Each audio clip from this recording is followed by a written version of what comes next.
want to ask Norman Floyd Barnes, Russia seemed to be very strong-armed even last year, as we've seen how they have met the U.S. counterpart, President Donald Trump. But this time around, they are in a long war, and in which they don't see any kind of takeaway, any kind of aftermath.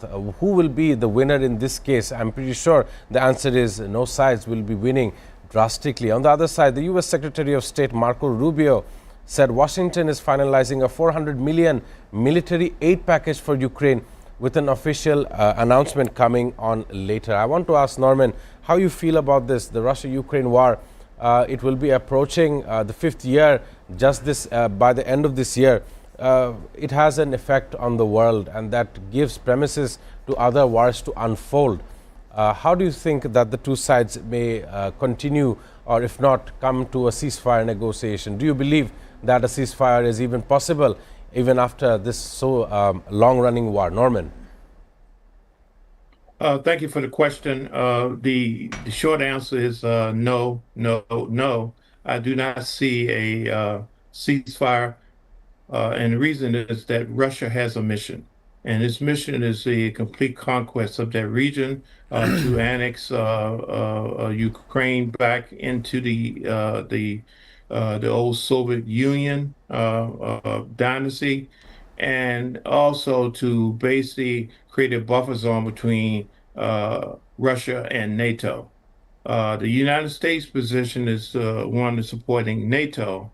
However, because of the circumstances that now exist in the Middle East, Russia is now looking towards the global South, China, India, and whatever, to create better relationships with. So, as we move forward, the situation from being a localized situation between Russia and Ukraine is now a global issue. Everything is affected. Energy, food, gas, everything is all affected. Fuel to the European Union is also being affected. So right now, Russia has the driver's seat, and they are now in a situation where they will not concede to any type of ceasefire.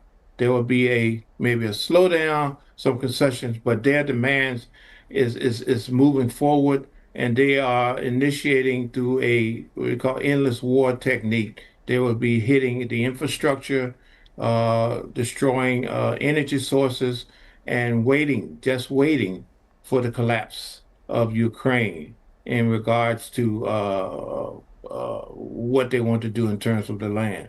So Russia is prepared to go for this a long time. We into the 5th year.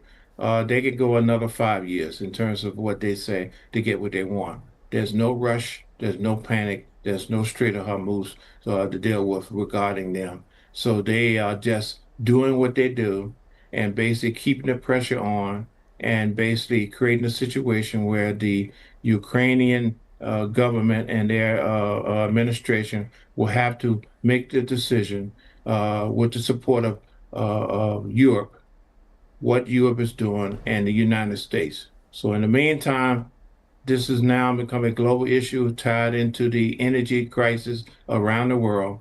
And basically Russia is basically riding this out, and they're basically spreading it out, looking for additional option outside of the petrodollar, so they can move forward and hopefully reduce and eliminate the sanctions, the effects of the sanctions on their economy, and in the same time making money and basically producing wealth for them. So there's no urgency for the Russians to basically stop their pressure. Right.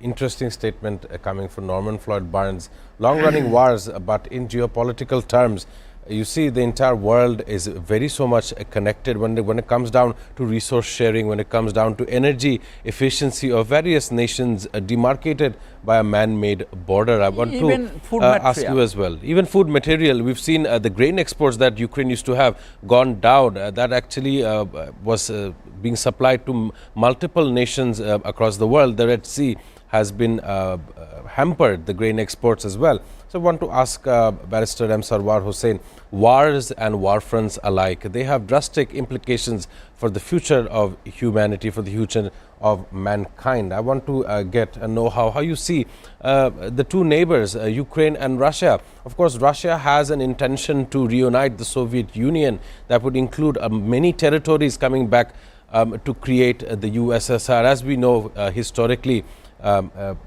as we've seen in the past, that kind of dream is now very actively imagined by the Russian administration, as well as Ukraine is adamant on getting reparations, military support from its allies in Europe, as well as the United States, as I was mentioning.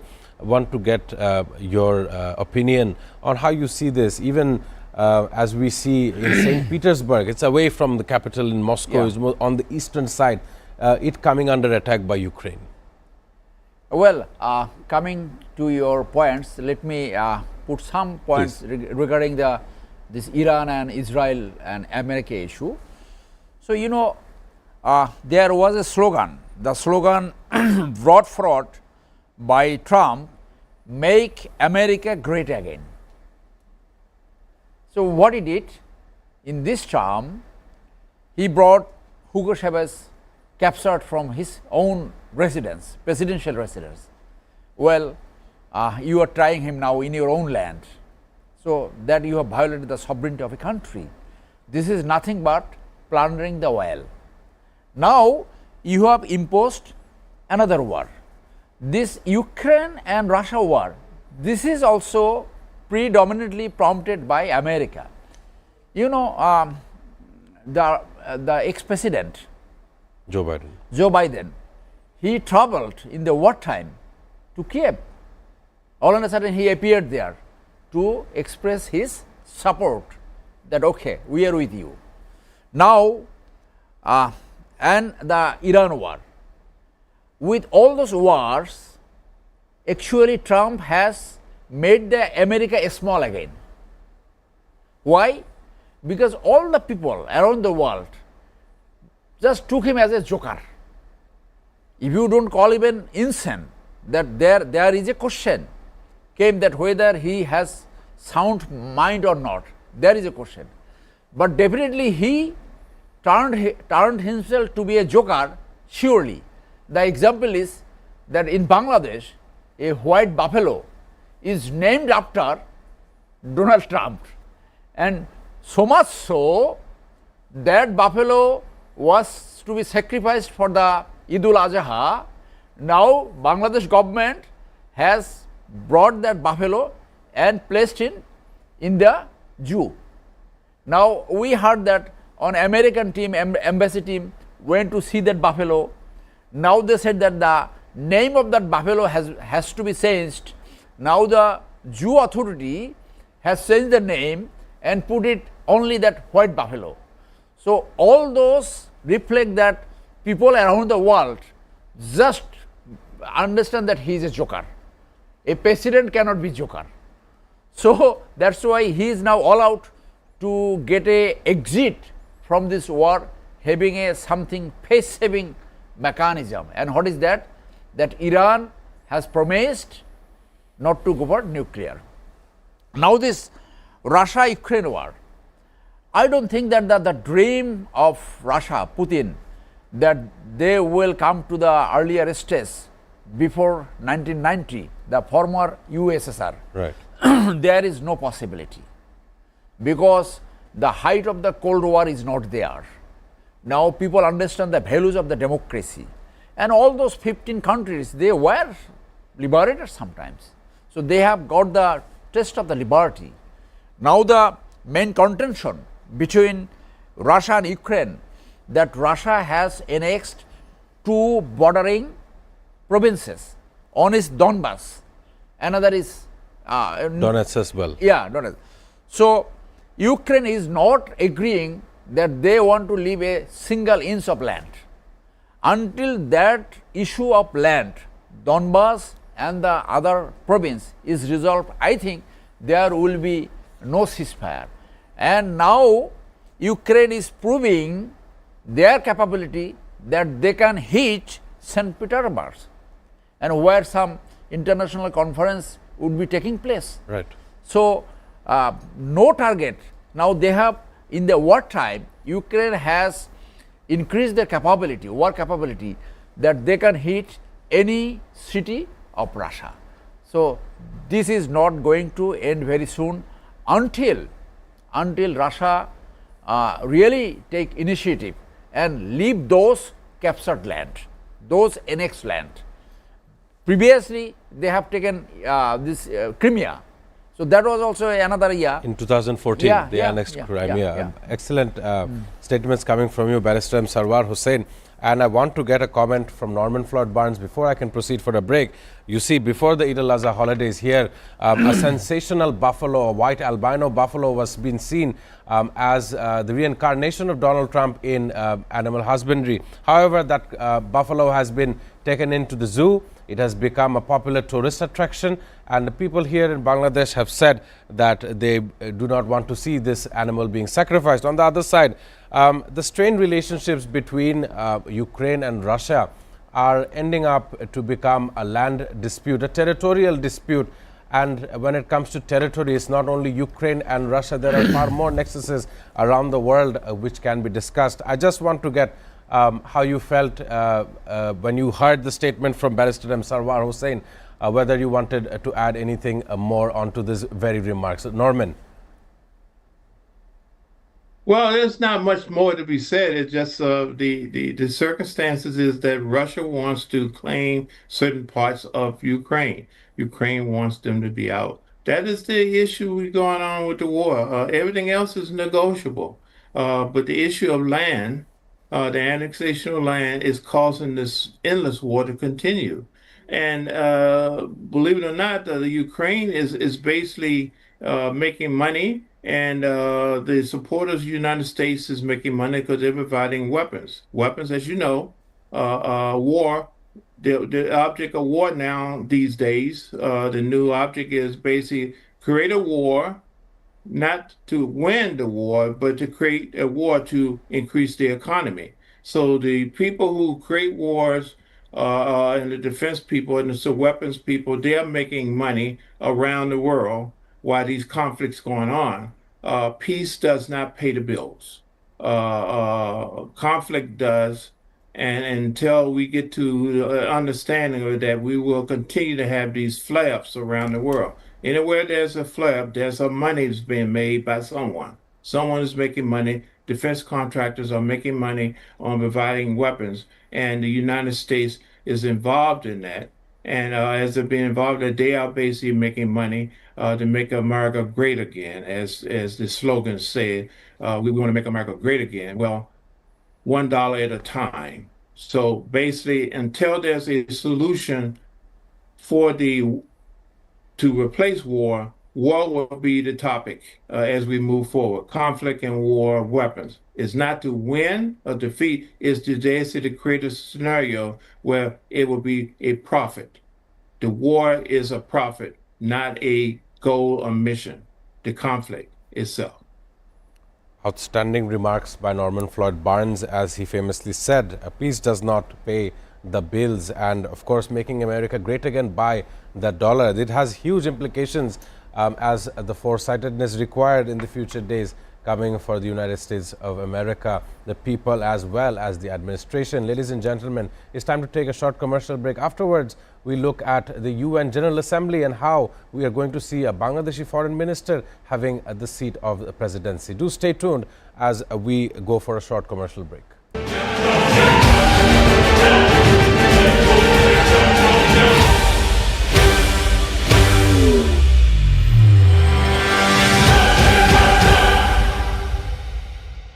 And welcome to International Affairs, and my name is Shamsul Alam Panta. I don't see an easy resolution to this because every slight deviation from the plan, opening an open war conflict with them, testing nuclear missiles, Russia's announcement of these supposedly successful testing, special and exclusive footage that is being played on SATV screen,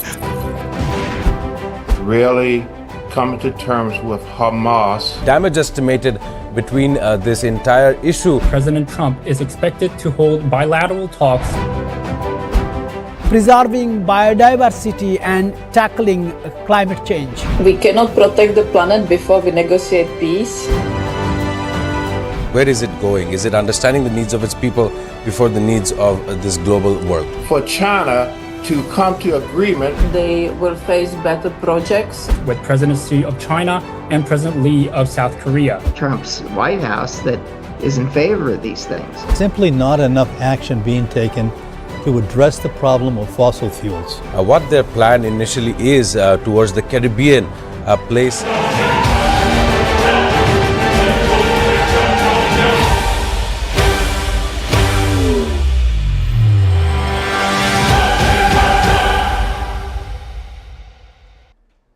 Welcoming our viewers back on the last segment of International Affairs. Of course, I'm joined with Norman Floyd Barnes from Washington, D.C., as well as Barrister M. Sarwar Hussain here in the studio. I just want to congratulate our Foreign Minister, Dr. Khalilur Rahman, on being elected as the President of the UN General Assembly 81st session, which is going to be taking place this September in New York at the UN headquarters. Of course, he had a strict competition with his contender. A 99 to 91 vote has made sure that he has won this seat. Of course, when he took to the mic, he has thanked all the foreign diplomats and partners who made this possible, and some of the promises that came along with the role of accepting this kind of role was to ensure multilateralism in today's global challenges, building consensus in this divided world, and of course to focus on global crisis solution, whether it be from global warming or global climate crises, from to the AI bubble that is blowing up all over the world. Want to begin in the studio with Barrister M. Sarwar Hussain. Dr. Khalilur Rahman, he has served as the security advisor in the interim period and today is the foreign minister for Bangladesh. He is assuming this position for a period of 1 year tenure at the UN. I want to get your know-how because we have an issue in Bangladesh ever since 2018 of the refugee crisis along Cox's Bazar's borders with the Rohingya refugee crisis. Even last year I was at the UNGA 80 and it was given a lot of importance on how to solve this international refugee issue. Just to get a comment from you on how you see Dr. Khalilur, his accomplishments in this kind of position. Yeah, I have also congratulated him. This is good news for Bangladesh. It should be a good news for Bangladesh that the Bangladeshi diplomacy has won for this time, and in this position there were another foreign minister served as a chairman of a United Nations General Assembly meeting, probably Humayun Rashid Chaudhary. Yes. 1986 to 87. Mr. Khalil was appointed as a high representative to deal with the Rohingya crisis, but still we have not seen any progress. No progress. Rather, few more refugees has entered in Bangladesh. This Rohingya problem has damaged our country in multiple ways, including environment, destroying the hills, destroying the locality, and making lot of fake passport and NIDs. So this is paramount importance that this problem should be solved as soon as possible. So from our side, we have said time and again that this to solve this problem there are 2-3 ways. The first way is the diplomatic solution. For diplomatic solution, you need China beside you and also you need India beside you. That didn't work out. The another way out is the military option. This problem occurred during the time of President Zia, also during the time of Prime Minister Khaleda Zia. But at that time, we had same military strength. In the meantime, Myanmar has gained more military strength in terms of the infantry and air power. So we did not have a leverage. We could not do anything that Myanmar will listen to our words and take back their citizens.